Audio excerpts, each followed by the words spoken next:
চৌঠা মে 2026 ভারতীয় সময় সকাল 8টা।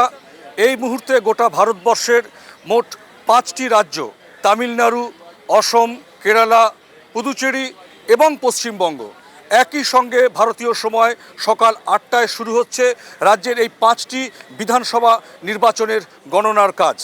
আমি এই মুহূর্তে অবস্থান করছি কলকাতার উত্তর শহরতলির পানিহাটি বিধানসভার অন্তর্গত মোট 6টি বিধানসভা কেন্দ্রের এখানে গণনার কাজ ইতিমধ্যেই শুরু হবে। প্রথমার্ধে আমরা নির্বাচন কমিশন যেটা জানিয়েছে, প্রথমার্ধে ব্যালট পেপার, তারপর ইভিএম।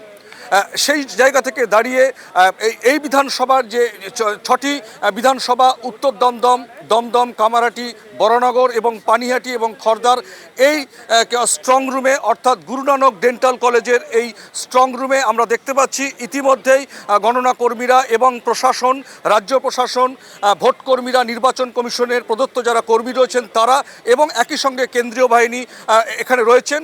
একেবারে নিরাপত্তার ঘেরাটোপে, একেবারে মাছি গলতে পারবে না সেরকম নিরাপত্তার ঘেরাটোপেই কিন্তু নির্বাচন কমিশন এই গণনার কাজ শুরু করছে।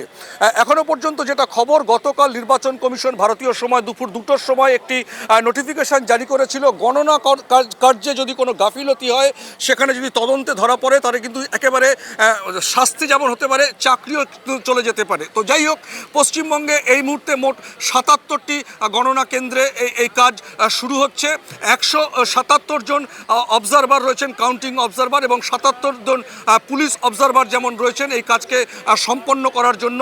তো সেই জায়গা থেকে একেবারে প্রার্থীদের যে একেবারে নির্দিষ্ট যে আই কার্ড আছে এবং তাদের যারা এজেন্ট আছে তারাই শুধুমাত্র এই গণনা কেন্দ্রে অবস্থান করতে পারবেন। সমস্ত রকম টেকনিক্যাল সাপোর্ট নিয়ে এই কাজ কিন্তু শুরু হচ্ছে। 8টার সময়, ভারতীয় সময় 8টায় এই গণনার কাজ শুরু হচ্ছে।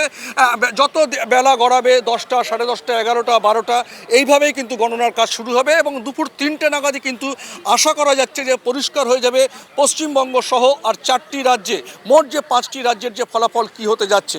এটাই ছিল আমার কাছে সর্বশেষ আপডেট। পরমাশিস ঘোষ রায়, RTV ইন্টারন্যাশনাল, কলকাতা।